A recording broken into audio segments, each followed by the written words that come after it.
Greetings, and welcome to A Year of Movies, a Planet Geek production.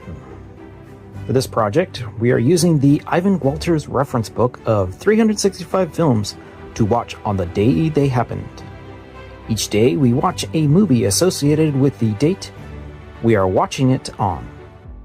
And as it is the 23rd of August, we are going to be watching The Bourne Identity from 2002, directed by Doug Liman and starring Matt Damon. So this is a movie that I definitely saw in theaters on its opening weekend. I was engaged with a bunch of friends that were into going to see movies, and this was a big box office sort of popcorn movie of the summer when it came out. We really enjoyed it. All the lead up to it, there was a great campaign pushing this movie forward, and it turned out to be quite an enjoyable time. And I've seen it several times, actually owning the movie on a DVD as well.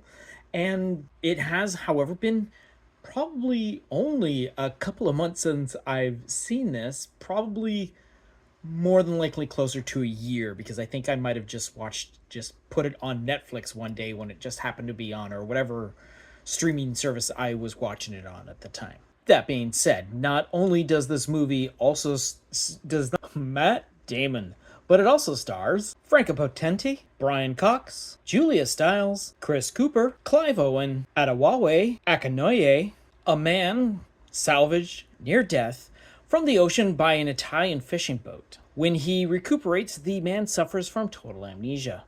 Without identity or background, except for a range of extraordinary talents in fighting, linguistic skills, and self-defense, that speaks of a dangerous past. He sets out on a desperate search, assisted by an initially rebellious Marie, to discover who he really is, and why he's being lethally pursued by assassins. So not only did this movie kick off a fantastic, entertaining franchise that has made billions of dollars in the box office throughout the years, but it also introduced a different way of filming action sequences that has a ripple effect from this point forth.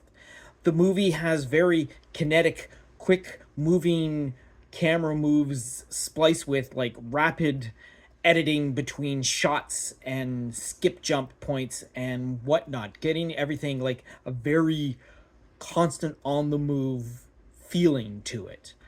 Action sequences seem more impactful when it suddenly flash and like the fight is almost over. It seems more impactful. You can up the ante on like sound effects and really pay homage to the stunt and all that sort of thing. And this also movie is just full of that.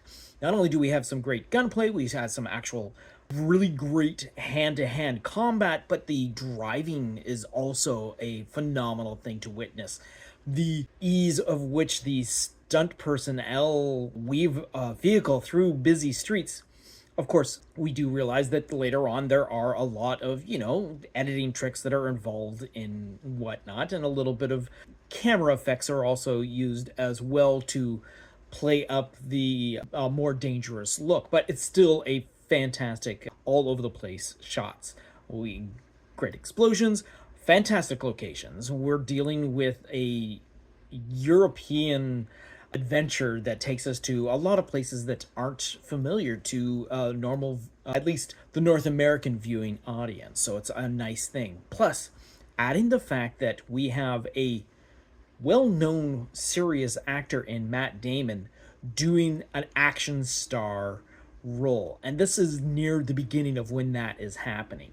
Now, we've had a lot of stars that are doing action to begin with, but no one that really starts off as one thing and becomes another thing. Present day, Matt Damon is starring as a very jacked character in The Odyssey that just came out this past summer, spanning the years between 22 and 26. He's been doing all of this really fantastic action stuff. He also still does his regular routine stuff and all that, but again, he is in the class of action star because of this series.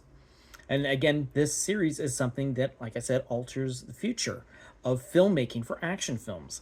Even the well put out their running series of James Bond slightly changes its way of shooting movies and editing movies to look more like a Bourne movie, which is a wonderful thing for the people that are involved with the Jason Bourne series. And of course, teaming Matt Damon up with Franca Potenti is fantastic as well. Seeing her early role of Run Lola Run, which was a favorite rental of mine from when it originally was out, seeing her in this almost kind of different but not kind of role. She plays a very strong-willed woman that has to deal with the mysteries of Matt Damon's character, who doesn't have a name till almost near the end of the movie, being eventually being referred to as Jason Bourne.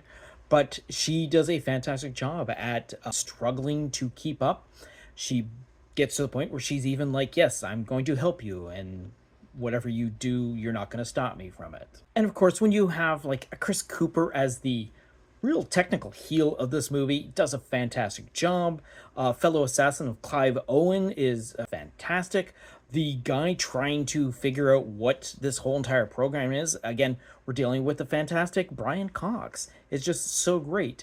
One of the few characters that travels throughout all the movies is Julia Stiles, with her analyst character of Nikki. And again, Julia Stiles, fantastic in this movie as well, in the small role that she has. So as it turns out, Jason's target in this movie was Nikwana Nimbozi, and he was supposed to assassinate him. Nikwana being played by Adewale Akinoye Abajwe, which was supposed to occur on August 23rd, 2001, which is discovered that time at being 1 hour and 42 minutes into this 1 hour and 59-minute movie, yet the actual event happens prior to the beginning of the movie. It's only at the 1 hour and 42 minute that the information of when it was supposed to happen is revealed. So technically, kind of not. And on that note, we're going to wrap up this particular episode. Look off into the future to see what we're going to be watching tomorrow for the 24th of August. And that is going to be Whip It from 2009. So until next time, go see a movie.